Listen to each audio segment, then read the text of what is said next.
Awesome people, inspiring stories, the Living the Dream podcast. Welcome back to the Living the Dream podcast. I'm your host, Matt Scaletti, and you're not going to believe who I have on the show today. This is Lauryn Williams, and she is an American sprinter and bobsledder. Yes, you heard that right. Sprinter and bobsledder. She won a gold medal in the 100-meter dash at the 2005 World Championships and silver medals at the 2004 Summer Olympics, 2006 World Indoor Championships, 2007 World Championships. She also won a gold medal in the 2012 Olympics. In addition, she won a silver medal as a part of Team USA in the two-woman bobsled at the 2014 Winter Olympics. Yes, you heard all of that correctly. I think I got that all right. Lauryn is the first, this is just my favorite thing to say, I'm going to keep saying it over and over again. She is the first American woman to win medals in the Summer and Winter Olympics. Welcome to the show, Lauryn. It is so good to be on the show. Thanks for having me. Absolutely. Let's dive right in if you're okay with it. I know a little bit about you, but I don't know much about your background and how you grew up, and were you sprinting at an early age? Just tell us a little bit about your childhood. Yeah, so I'm born in Pittsburgh, Pennsylvania. Yeah. Raised up kind of in Beaver County. So my parents split up when I was 3 years old, and I went to live in Detroit from kind of kindergarten to sixth grade. And then I moved back to the Pittsburgh area, like I said, into Beaver County, and lived in Rochester and Cranberry for sixth grade all the way up through high school. So, I found track and field at age 9.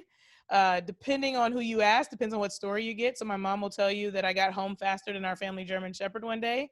And that's when she knew that I was going to be great at track and field. My dad, on the other hand, will say I was at the Carnegie Science Center. And there was a FloJo hologram. So FloJo is the world record holder right now for the 100 meters. And I was racing the hologram all day, and I beat it a few times. And I didn't see anything else at the Science Center. So he said he knew then that I was going to be pretty fast.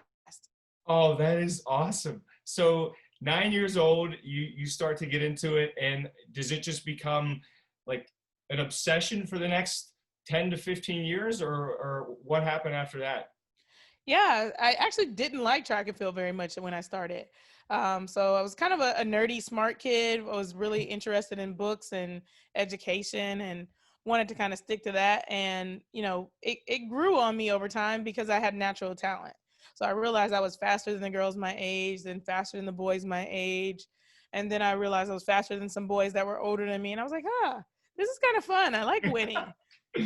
And so the passion kind of grew slowly but surely. And I think the biggest thing that caused it to take off was, getting the opportunity to get a scholarship. So as I said, education was super important. And I come from a family of 5 sisters and 2 brothers. So there was not a lot of extra money to go around. My father had leukemia, so he was disabled for a good bit of my upbringing, or Wow. all of it after. Like once he got sick, he stayed sick. But it's just like, okay, we need other resources in order for me to be able to go where I want in life.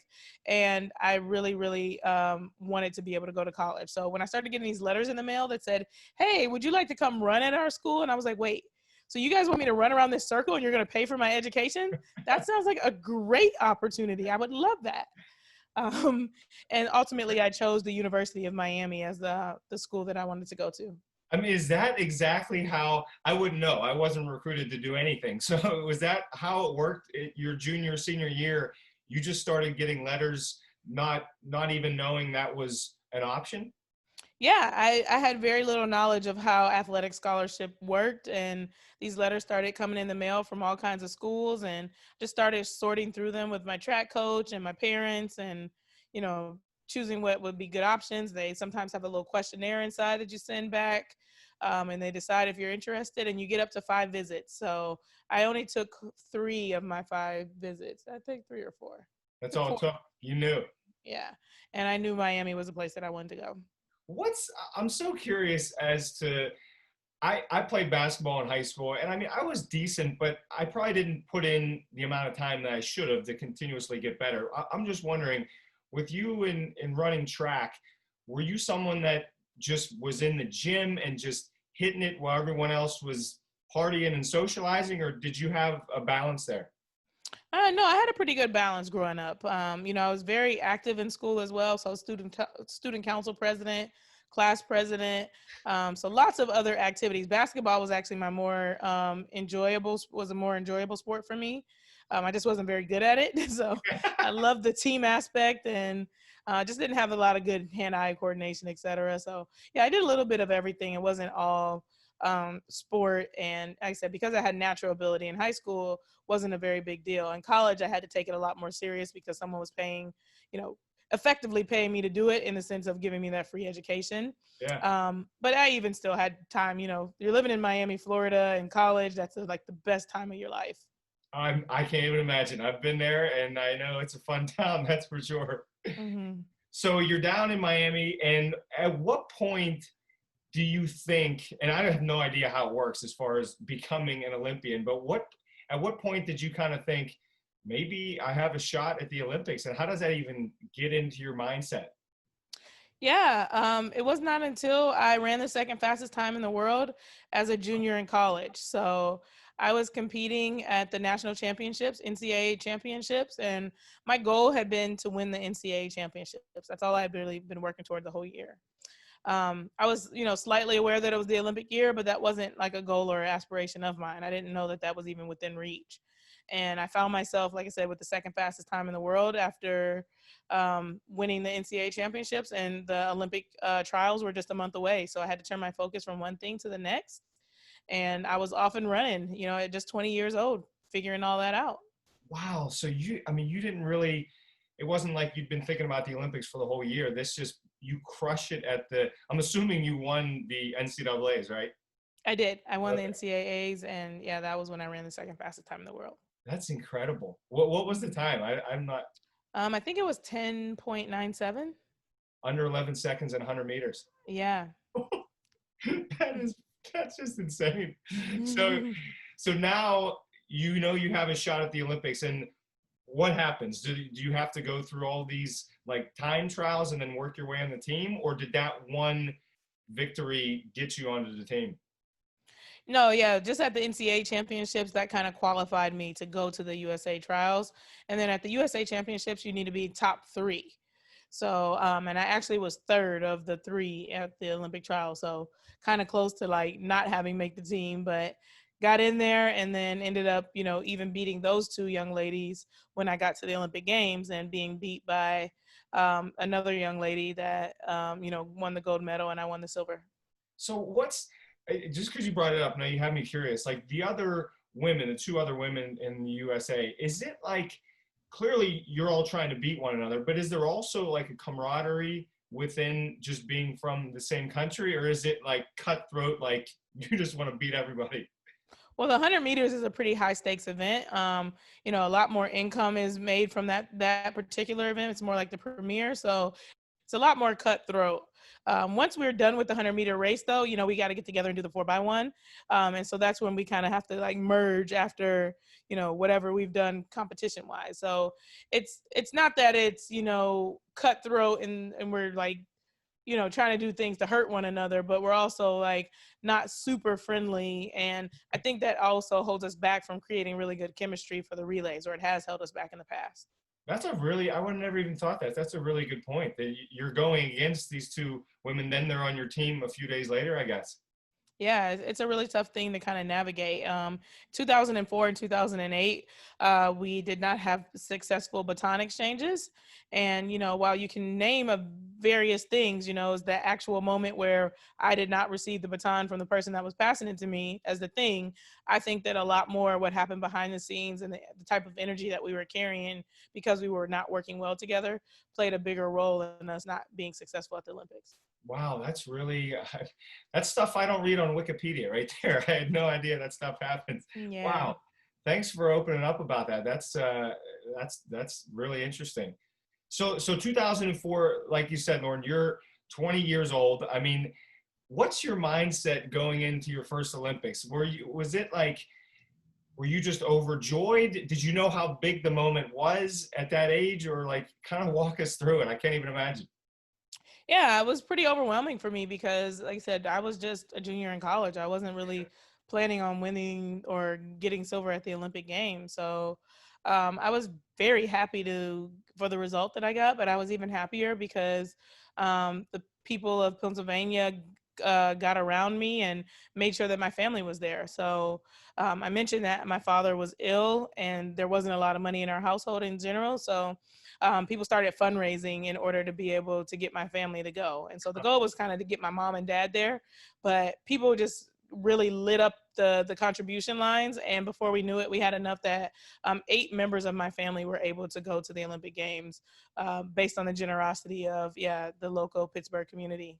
Wow, that's such a great story. Yeah, I'll Eight, never forget, just something like that is what I really feel like embodies the Olympic Games. It wasn't just the opportunity to compete, but to have my family there to see it, to have them be able to, leave the country. And, the Olympic Games also happens on pretty short notice for the athlete. So, you compete at the end of June and you make the team, and about 6 weeks later are the Olympic Games. So, it's last minute travel, there's visas, it's a very expensive trip in addition to it being a, generally expensive because you're leaving the country.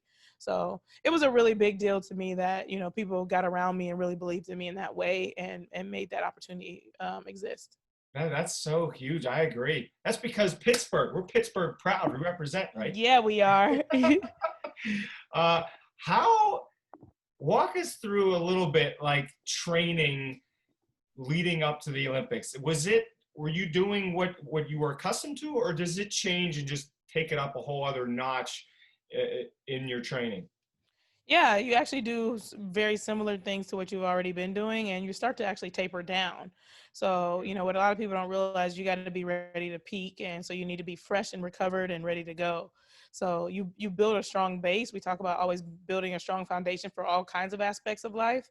It's really important that you do that in sport so that you have that base to be able to carry you through the game. So, 2 or 3 weeks before, you're not training as hard as you ever have in your life. You should have already done that and you should be in great shape. You're just fine tuning little details at that point.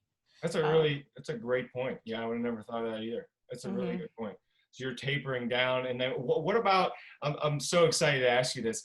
Right before the gun goes off in, I guess, any event, but especially the Olympics, and let's just use the medal round as an example. Obviously, I'm assuming that's the biggest race of your life up until that point. What do you remember? What goes on in your head? Is it a routine that you do every time, or what goes on between your ears, like leading up to right before boom? Yeah, in the races that I did really well, you remember nothing. It's sort of like tunnel vision that kind of started. Some button comes on and you just don't hear or see the crowd or anything like that. In the races that I remember, like hearing the crowd or hearing my mom yelling or you know losing the race and trying to tell myself in the middle of running it like speed up or something like that, like anytime that I have like any real thoughts or memory around it, I didn't do very well. So I think when you don't, you're not in a good place. Wait, what would you say at the tail end, Lauren? I missed you at the last sentence. So I said when you don't get in that tunnel vision, Oh, you usually don't end up with a very good result. yeah, I guess that's a really that's pretty wild. So you when you don't remember, I guess you're just so zoned in. It's just boom. Exactly. Yeah, it's like you just don't see or know anything about what's going on around you. That makes a lot of sense. What was the, and we'll just talk about '04 Olympics for a second. What was the best, and if you want to say the worst as well, if there was a worst part of being a part of that first Olympic Games? I would say the best part of that games was, like I said, having my family there and my dad kind of giving me a pep talk, telling me, it doesn't matter, um, what happens out there. Like, I love you. You've already accomplished so much. And so it took a lot of the pressure off to go out. Like, I felt like the weight of the world was on my shoulders and I had to, carry America to the gold medal, et cetera. And I think that would have made me come undone if my dad hadn't really like calmed me down. So I said, people really getting around, so and contributing so that he could be there, so that that moment can happen, is a pretty priceless thing. Worst moment, I would say my dad actually got sick while he was over there. So like, as I mentioned, he had leukemia. And because everything was happening in a different language, so Greek, he was having to get dialysis while he was there. Um, and at one point they messed up the way things were supposed to go. He ended up needing like a blood transfusion, and he ended up getting really, really sick because I think they didn't understand what they were supposed to be doing treatment wise versus what he actually got. So pretty stressful to have your dad in a hospital in another country. I can't even imagine that while you're trying to focus on On running the Olympic Games. So I'm assuming, did he end up like he made it back home and everything okay after that? Yeah, he was fine. Okay, good. What did you learn? I mean, I'm sure you learned a lot, but is there one thing that sticks out that you learned after that first Olympic Games? Um, I don't think there's any one thing. I think the whole journey of, competing and participating taught me all sorts of different things. One thing that I would say I definitely learned during participation in sports was like how to be a good loser. So I think we take for granted, being a good winner and being a humble winner and gracious, etc. And there's also some credibility when you are a good loser, because you will lose sometimes. Everybody does. And it's hard to know how to govern yourself accordingly, how to lose gracefully, how to pick yourself up when kind of been kicked down. But it's a skill and an art in and of itself, and it really teaches you gratefulness, also perseverance, when you can figure out how to be a good loser. That's I wish you would have told me that when I was playing basketball in high school. I could have used that because I was the opposite of that. Looking back at one of the things I wish would have gone different is, like you just said, dealing with losing better. Okay, just because you said the word losing, and to me, like when I read your bio, when I'm talking to you, your first Olympic Games, you get a silver medal. To me, that's like, oh my God, I can't believe. I mean, you got on the podium. I don't know if you were expected to or not, but I'm assuming at 20, maybe you weren't, and you did. Did this just feel like a massive win, or was it like, if I would have just like this much further, I could have got gold? Like, what's the takeaway there? Yeah, for me, it was a pretty massive win. I wasn't planning on being at the Olympic Games, so to not only make the Olympic team, but then to get on the podium at the Olympic Games was a really, really cool thing that I got to experience. And I didn't want to focus on, not having won the gold. I wanted to focus more on like, wow, what a cool journey this has been. Good for you. So is it fair to say, leading up to that, was it like an upset that you were on the podium, or do you even know where people were like Well, I had run the second fastest time in the world, just 2 months prior to that. So I was on everybody's radar at that point. So yeah, it wasn't, I think, an upset. I think, when I ran the second fastest time at the NCAA championships is when there was like an upset or uproar, like, what the heck, where this girl come from, sort of thing. But by that time I had kind of started to earn my own at that point. It's a good point. You just bursted on the scene. That's just incredible. Mm-hmm. So when you came back in 04, can you talk a little bit about, because we'll get into, I mean, if you're open to it, the rest of the Olympic experiences you've had, but can you walk us through from when you got back to the next few years? I mean, did life change for you, or was it just now you're back being a student, or did anything change, or was it pretty much just same old, same old? Yeah, so I mean, from that point on, I was a professional athlete. So now it was my job to compete in sport. Whereas, previously it was, my job in the sense that it was getting me a free education. So I had to give up the rest of my college eligibility. And I was lucky that I was already kind of ahead in school. So I only had 1 semester left. And Nike was nice enough to pay for that last semester of school, in addition to, providing me with like a contract, a sponsorship through them. So the first kind of semester or part of getting home, there's a lot of parades and things like that, celebrations. And then, it was just kind of navigating the world of being an adult. So moving out from living with my college roommate, and I ended up buying a home, and, just little things, starting to learn how to organize my finances. So yeah, but business as usual in the sense that I stayed with the same coach and continued to train with her and, you know, go from there. Oh yeah, I like that. And I'm still learning how to be an adult myself, Lauren. I'm a work in progress. I'm getting there. I'm getting better. So 2008, you go to Beijing, so your second Olympics. How did it feel different the second time around? I mean, did you feel more pressure, less pressure? And did you still, I know you did, I think you did the 4x100. Did you also do the 100 meter, or what were you involved in 08? Yeah, in 2008, I ran the 100 and I also did the 4x1 relay. And there was a lot more pressure because the young lady in '04 had retired. So that made me kind of like the defending champion, if you will, in the sense that, what I felt like people were expecting. Like, okay, well, number one is gone, it's 4 years later. So number two must be the person that's going to be number one. So yeah, I felt a lot of pressure in '08, and I think that kind of led to me not doing as well as I could have. And I ended up in fourth place. Oh, in the 100 meter. Mm-hmm. I think you just brought up a great point, Lauren. And I am often talking on this podcast about trying to, kind of block out others' opinions if they don't have skin in the game, and just be your best you. Now, I've never run a 100 meter in front of millions of people at the Olympics. So is it, I guess, maybe even after '04 and '08, could you try to block out some of that? I'm sure there's negativity when you become that big of an athlete, and just focus on you getting better, or were those was the surroundings hard to keep your focus? Yeah, I mean, I think those are the kind of life skills that you're learning as you go through competing. How to block out negative energy, how to, be careful what you feed your own mind. That's, something that's applicable to us in all types of life. Right now, it's social media for a lot of people. You wake up and you scroll through your timelines, you go to bed scrolling through your timelines, and the information that we're giving ourselves is making us sick. So we need to be very mindful. And I think, there's a little trial and error for me. And as I went through my career, and learn some of those lessons the hard way. Like, you just got to be mindful, be the best person you can be, but also be mindful of there's going to be kind of haters out there and people that are going to say negative things. And you need to just, have a really strong support community around you and depend on them.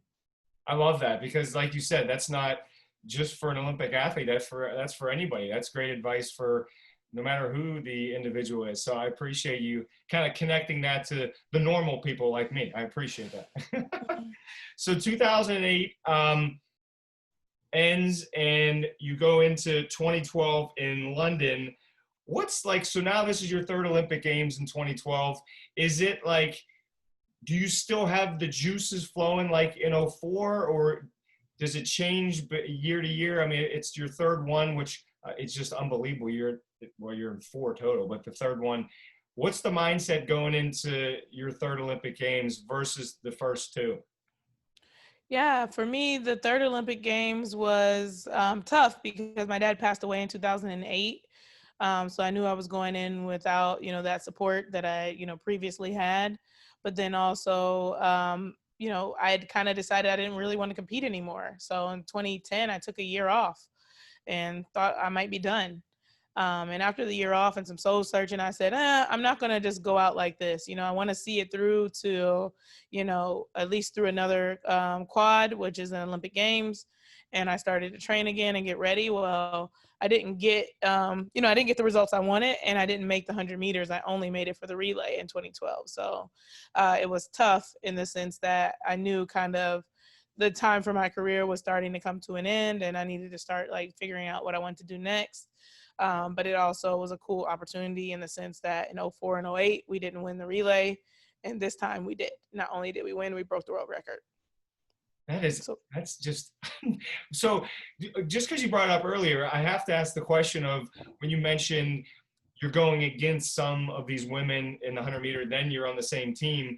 Did the chemistry feel different in 2012 when you set the world record?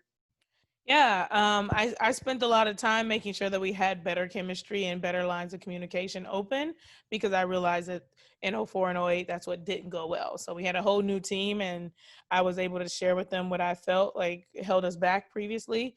And they, really took heed to that. And I think that made all the difference in helping us be great. Oh, that's awesome. What's it?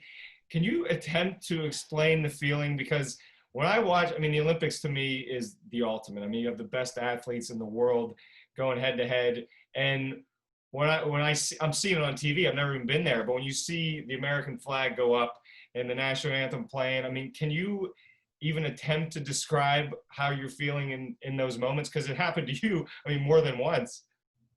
Yeah, I mean, it's just kind of surreal. Like, there's not really words that you put behind it. It's like, wow, this is cool. This is the culmination of all the hard work and all the effort and everything. And this is that moment where you get to revel in it.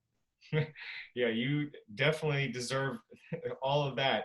How about your? And I'm sorry about your father in 2008. Did your family get a chance to see?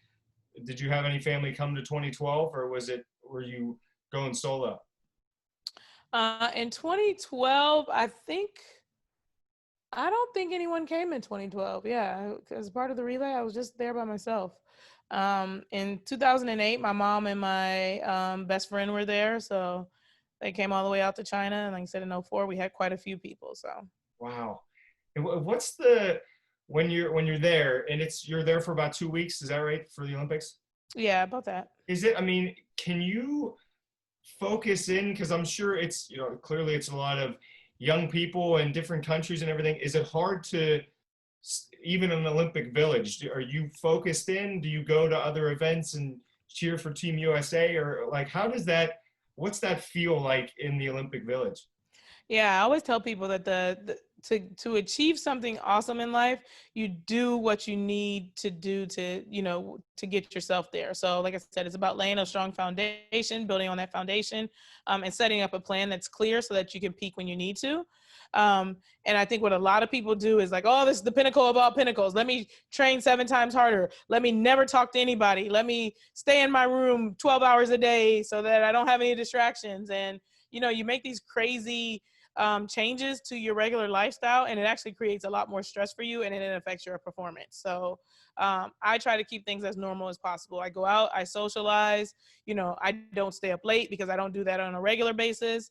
I'm not drinking alcohol or those. Like you do what's normal, but you don't need to shut yourself off from the world simply because, like, show up at practice, do what your coach gave you, eat a balanced meal. Don't start eating 20 cheeseburgers and don't start eating salad every day. If that's not what you were doing previously, don't start doing weird things that are different. Um, Try to keep your environment, even though you're in a new time zone and a new place and, not your normal bed, but try to do the things that'll keep your environment as normal as possible in order to really succeed.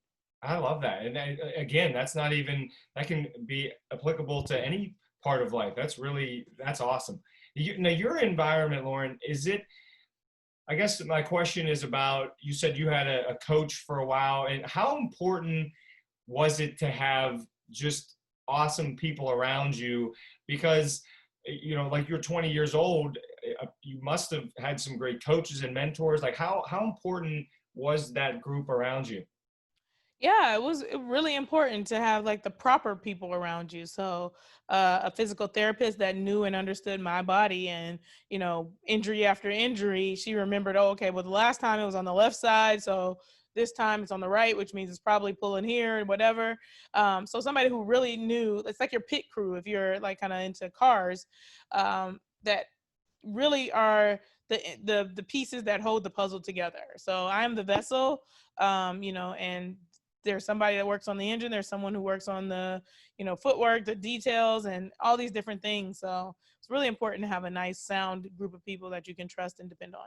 I like that. That was a good analogy too. I like that with the pit crew and the cars. I got that. I get it. Mm-hmm. Okay.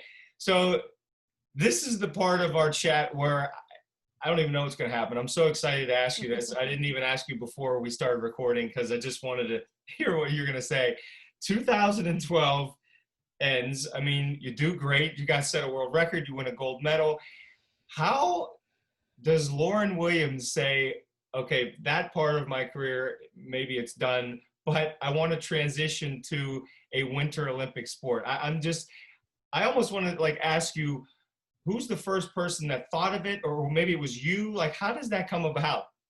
Yeah, I actually bumped into a girl in the airport who I'd read an article about having tried bobsled the previous year. And I was like, wow, that sounded pretty cool. Like, how did you get into it? And she just told me a little bit about how she got into it. And she's like, you should try it. And I knew that track and field was coming to an end for me. I was not able to compete at the same level that I was prior to. And, I could have kept going for a few more years and maybe earned a little money here and there, but I didn't really want to damage my legacy and all that I'd accomplished by just kind of holding on to something that kind of run its course. So it was time for me to move on from track and field, and I was just looking for I was thinking of bobsled something as more recreation that I would do to keep myself busy while I was looking for work and getting into the next part of life. And little did I know that I was going to be good enough to go to the Olympic Games 6 months later. Wait, you'd only been like training hard for 6 months before? Yeah, I didn't find out about bobsled until July, and I went to the first thing that I went to was basically the USA Championships. So it was the last opportunity to try to join the bobsled team at that point, and I was able to do that. My mind is blown. I mean, this is just incredible. This you transition that quick into bobsledding, and I need to tell you, Lauren, my wife and I were in Park City, Utah, beginning of this year, and we went on the bobsled course there, and it was only like a third of the course, and I think my ears are still ringing from just doing that. I mean, I didn't think it was that brutal as far as physically taxing as it was. How did, when you started training, did you go to, I'm assuming you go to one of these places like Park City that has training available? Yeah, so Park City, Utah, Calgary, Canada, and Lake Placid, New York are the three in North America. And we kind of rotate between those as teams to, get proper training in until it's time to go across the water and compete. And how was I'm assuming due to your sprinting background, that helped with at least, I mean, getting the bobsled up and running, right? Was that a big part of it, or all of it? Exactly. Yeah. Yeah. So the sprinting is a big aspect of it, and it really being a power sprinter. So, I apply a lot of force to the ground versus being a longer, lankier, covering more ground at one time. And you really need that power to get a 400-pound sled moving. Is that what it is? 400 pounds? Yeah. Yeah. God, that's amazing. So yeah, you got to be able to push that thing and, kind of go Flintstone style with your feet being the engine. That's another good analogy. So you find out that you're going Team USA again, but this time completely different sport. What are you feeling going over there in, I don't want to say a sport that you're not accustomed to, but it was a newer thing for you. I mean, was your confidence, here's my question, I guess, was your confidence just as high on the bobsled as when you were sprinting?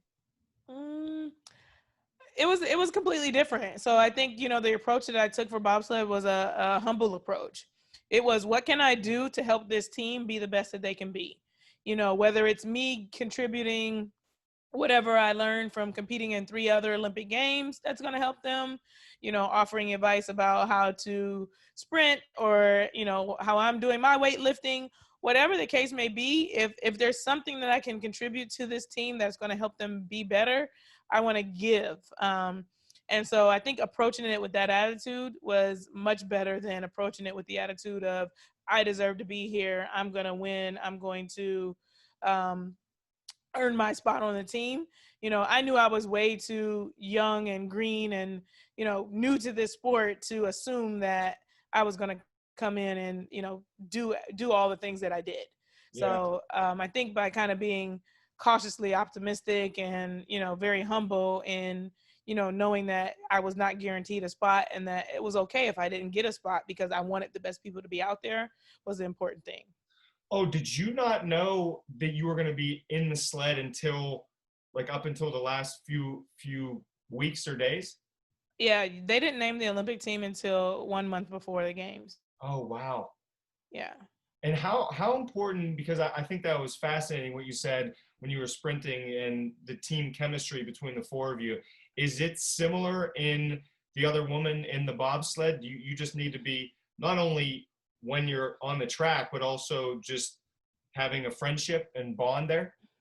Yeah, the chemistry is really important as well because, that helps you, hit the sled at the right moment and have good energy and trust the other person and really want to push the sled hard for them or drive the sled well for them if you're in the driving position. So, yeah, chemistry goes a long way in these situations. And so you brought home the silver medal in the 2014 Winter Olympics. Can you walk us through the moment when did you know we have a shot at this thing? And did the excitement level just go through the roof when, I'm assuming, is it the last run where you have to get a certain time and then you have a shot? Yeah, so we led for the first 3 rounds. So we were in the gold medal position going into the last run. And all we needed to do was stay ahead. And unfortunately, we skid at the very beginning, and it slowed us down quite a bit. So we had a really good run, and we lost by I think point zero 0.01 or something like that. Like it was by a very small margin that we ended up losing after leading for 3 rounds. So it was a pretty hard loss, actually, to come up short after doing so well. How much of I didn't know that exact story at all, actually. How much of it is, I mean, it sounds like you could get a bad break here or there, I guess in any sport really, but how much of that in bobsled is I guess left up to chance? You could be the best in the world and one thing, slides here or there. How much of it can just be, a bad break? Yeah, some of it can be the conditions. It's also the timing of when you get to go in the round. So, the first person usually gets nice fresh ice. The last person gets pretty slushy. It's already used up and it's not as good. So, other times the temperature is dropping and that makes the ice harder and that makes the ice faster. So, yeah, there's a lot of small little details that are outside of your control that can affect the outcome. Yeah, that makes a lot of sense. I'm sure there's a lot more than I would have ever thought. It's just some of the sports feel like they're simple, and then you start hearing about how much goes on behind the scenes and the chemistry and the sled, and it's just there's so much going on. I can't even imagine. So how did it feel? 3 Summer Olympics, 1 Winter Olympics. Is there a main difference that you felt other than the temperature that was a takeaway from summer versus winter? Did you like the vibe of one versus another? Did it feel the same, different? Can you speak to that a little bit? Yeah, they're both very different. So as an example, I think that the number of track and field athletes was 182 at the last games, and the number of all of Team USA for winter sports was 128. Um, so it's small, small, small, small, small, small in comparison to the Olympic game. I mean, the summer games, which are gargantuan. So that's a big difference. And then, the time that you get to spend with people. And then bobsled is a team sport, whereas track and field is a more individual sport. So yeah, there's some differences for sure. Yeah, that's really cool insight. I didn't know that was that much different as far as athletes go. That's pretty wild. Um, so you just had extreme success as an elite athlete for, well over a decade. Can you give, let's say the average athlete some ideas of what habits you put into place that has helped you succeed at the highest level? Are there some takeaways that we can get from all the success you've had and what you did as far as the habits? Yeah, to automate as much as possible. I tell people this about their finances as well. So, create a schedule, create stability, and Mondays before so and so, I go to work out. Tuesdays I work out in the afternoon, etc. So to automate as much of your life to where there is some sort of scheduling or something that's happening that makes it easy for you to be able to do the things that you need to do to create the good habits. Because generally what I see is, as an example, dieting is something that's, popular in America. People want to eat better and do better, etc. But there's no stability. So you're on the road all the time and there's a buffet and you didn't get time to meal prep over the weekend. You don't have any groceries and now you're super hungry. Instead of, like I said, automating your life in the sense that like, okay, every Sunday I go grocery shopping. I buy these 3 things that, I can just throw together real quick and that'll get me through Monday and Tuesday. And then Wednesdays I start work later. So I got time to meal prep and get through Thursday and Friday or whatever the case may be. automation is key. And, I always say that, like I said, finance wise, I always tell people to like pay themselves first and put their money directly in their savings account. So paycheck comes in, money moves automatically to your savings, and then you have to work with whatever's left over. So automation is a really key part of life that I think could work, both in finances and in sport. I love that. I just wrote that down. Automation. That's a great answer. Well, that was a perfect transition, because I was going to ask you about after 2014. So I guess I was thinking about your athletic career was just unbelievably powerful, amazing. And then how did you transition from that and then kind of reinvent yourself and know what you were going to do afterwards? Did you already have an idea, or was this something that came about after 2014? Yeah, so some seeds had been planted, during the course of my career and my journey. I was a, finance major at the University of Miami. I earned an MBA while I was competing in sports. So I was always looking for something to fall back on should, you fall down and break your leg. Like, what are you going to do? I earned a real estate license as well because I was interested in just knowing more about that. So I feel like I started to lay the groundwork, but it mostly came from me not getting the service that I wanted from the financial advisors I worked with during my career. So I highly, highly valued, the expertise of others and knew that it was worth paying for. In the same way that a coach is a valuable aspect for an athlete, there are tons of other experts in other areas of our lives, finance being one of them. And I really wanted to have someone help me. However, the two gentlemen that I hired, I don't think were best equipped to help an athlete or a young professional. So, as a young person, we deal a lot more with things like financial literacy and, just really wanting to get a strong foundation. And making sure that the person that I worked with had skills to help me or had time to spend even helping me become more financially literate was not something I knew to ask for. I was just like, okay, you're a financial advisor. I like you. You're hired. But the skill set didn't match what my need was. And so when I realized that there were not a lot of people who had a skill set to match what my need was, I decided to start a financial company to serve young professionals and to serve professional athletes so that we could get access to the information that is necessary. Yeah, yeah, so you've technically known a lot about finances for a long, long time. That's awesome. Can you speak to your brand and your company a little bit and go into a little more detail on who you're helping and how you're helping them? Because it sounds just awesome what you're doing. Yeah, so I run a financial company called Worth Winning. My clients are generally in their 20s and 30s. And it's not that so much that I set an age range, but I kind of focus on people who are trying to accumulate and build a strong foundation. So, as I said, it's so key to get started on the right foot and to correct course before it's too late. Sometimes you get to retirement age and you're trying to figure things out, and there's just not enough income. And it's a hard thing to have a conversation with someone and tell them, hey, you're going to need to work for 10 more years, even though you don't want to. It's much more fun to tell people, hey, you're not saving enough, but if we get on track, we can get where we want to go. And so for me, I'm very much into financial planning, so more than I am into like investment advice per se. I am qualified and I do provide my clients with investment advice, but helping people figure out their student loan situation, because a lot of young professionals are struggling with that nowadays. A lot of people have never made a budget in their life before, and they know they need to, but they're overwhelmed by the idea of it, and they kind of get paralysis. You're getting married, and you've always handled your finances, and they've handled their finances. How do we work together to reach our financial goals? Should we even get a same account? Some people have anxiety around that because of things they've experienced with, divorce or in their childhood. So, talking through all aspects of your finances, not just the investment piece of it, is what I pride myself on, and helping people understand, like, how do we get organized to reach our goals in light of what our values are. I love that. And you can just tell how passionate you are about that response. I mean, you're all about this. I think that's so cool. Yeah. And it's called Worth Winning, right? Mm-hmm. So what's the easiest way to look you up or get some more info on your brand? Yeah, it's worth-winning.com. So it's super simple.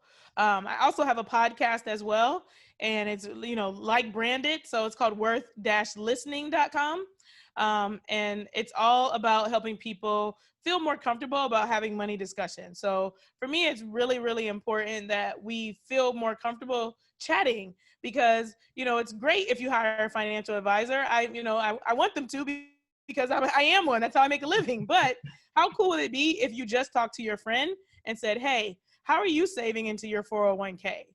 Without it getting all weird and, oh, don't talk to me about that. I don't want to, get out of my business and all that.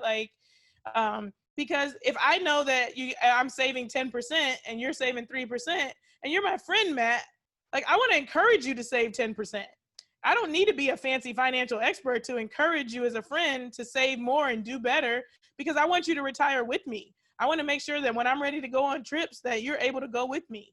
That, you're not taking on debt right now when we go on trips. I don't want you charging it to your credit card and then I spent 6 or 7 months saving up. And if we're not having those kind of discussions as friends and with people that we care about, then we're not doing our part to make sure that everybody is financially fit as they can be. That's awesome. I've never heard that the financial world put the way you just put it. And I think it's inspiring that you're having those conversations, because like you said, sometimes it is a taboo subject and maybe that's just in our heads. And once you bring it up, do you feel are your friends and acquaintances becoming more open to having discussions with you about that? Or is it sometimes just it's hard to get something out of them? It's still pretty hard to get information out of friends and family. I think, now that I have all these licenses and things like that, I'm almost a little bit intimidating for them. So as much as I would love to be able to help, they're still a little bit shy in accepting the help. And, with people you care about, you're happy to give them free advice. Because like I said, you want to see them do well. But yeah, we're still working past that barrier of them feeling comfortable sharing so that I can help them. Yeah. I'm sure it's can be tough, but I'm sure once you start having the discussions, I mean, you're going to help them in just an extremely positive way. So I need to acknowledge you, and then we'll wrap up here. But Lauryn, I think that's just so awesome that it felt like even when you were at the top of your game as an athlete, you always still knew it was going to end at some point and you need to move on to the next big thing. And it just seems like your transition was so smooth. And I'm sure there's bumps along the road, but kudos to you for just having the foreshadowing or looking forward in the future and knowing there is life after being an athlete, I guess. And it's amazing. That's incredible that you set yourself up so well. It's awesome. Well, it has been a pleasure going this journey and, learning all these things and, watching my story unfold. It has not been without bumps in the road, but now that I look back on a lot of those bumps, I realized that there were lessons being taught. And so I don't regret them or, want to change them. And I'm sure there's some other bumps ahead, but there's also a lot of really good times ahead. And you kind of hang your hat on, being the best version of yourself that you can be and rolling with the punches when things are not going great. And I think that's a really good way to approach life and, to continue to have a really fun journey. I do too. I think you put that so perfectly. And we'll wrap up with it there. If you don't mind, I do real quick at the end. It's called the Final Five. I ask everybody the same 5 questions. And if you can, and this is like the challenging part, if you can get it like a 1-sentence answer, some of them are deeper questions, but rapid we'll see. fire. There we go. Ready? Are you up for it, Lauryn? I am up for it. Let's do it. Okay. How do you want to be remembered? I'd love to be remembered as an authentic person who, genuinely cared about the people around them. I love that. Authentic. That's such a great word. What are you most thankful for? I am most thankful for having people who love and care about me unconditionally. Unconditionally. That's a good word right there too. Well said. Mm-hmm. Okay. It's probably my favorite one. If I see Lauryn at a wedding reception and she's dancing, what is her best dance move? Oh boy, she does not have a best dance move.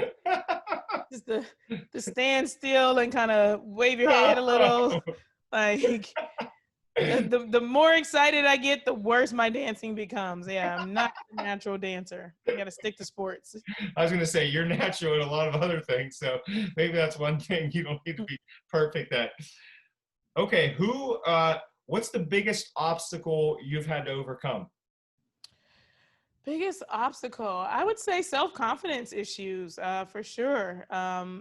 People kind of assume as an Olympian and someone that has a little bit of fame that you'd have gargantuan self-confidence, but I've struggled with self-confidence quite a bit, believing in myself, understanding that I'm good enough. And I think being an athlete actually has probably made it worse because you feel, like I said, so much pressure to always be right or always be on top of things. And to know it all. And yeah, there's just a lot of pressure and self-confidence. That's a great response, and I think you're right, Lauren. I mean, for me, that's not an Olympic athlete. A lot of other people, I'm sure they think, oh, she's an Olympian, like she's got it all figured out, like everything's fine, and it's probably not always like that. Yeah, That's I'm human too. that's exactly right. Okay, last one. Who is your hero? Um, I don't know that I have a hero per se. I've never been big on role models or things like that. I think, um, we can all be heroes to one another in different moments. So I can think of friends who have swooped in right when I needed them, in one occasion, and then another friend or a parent that has swooped in on other things. So I think my hero is the overall overarching community of people who are willing to help and to lend a hand when necessary. I've asked that question to a lot of people, and I've never got a response like that, and I love that. It's like the ultimate team response. That was just awesome. All right, well, we're wrapping up. Can you tell everybody, we know it's worth-winning.com. Is there, if people want to follow up with you, whether it's just to say hi or ask for financial advice, what's the best, where are you most active on social media? Yeah, I'm on pretty much everything. So my name is Lauryn Williams, and that Lauryn is with a Y, Lauryn. So if you do a quick Google search, you'll probably find all of my social media accounts. But the company is called Worth Winning, and it all has social media as well. So Twitter, we're on Worth Winning and Lauryn. Instagram, there's a Worth Winning and there's a Lauryn Williams. And then Facebook as well, there's Worth Winning and Lauryn. So you can find me on any of the three platforms, in addition to Lauryn-Williams.com as my website if you're booking for speaking engagements or things like that for, being an Olympian. And if you're interested in financial advice, you go to worth-winning.com. I love that. You got all the bases covered. Well, thank you, and we'll put that in the show notes so everybody can see where to see more of you. And Lauryn, thank you for your time. This is everything that I hope for times 10. You're just awesome. I root for you, and I wish you the best. Awesome. It was great talking to you today, Matt. Thanks for having me on. Back at you, Pittsburgh 412.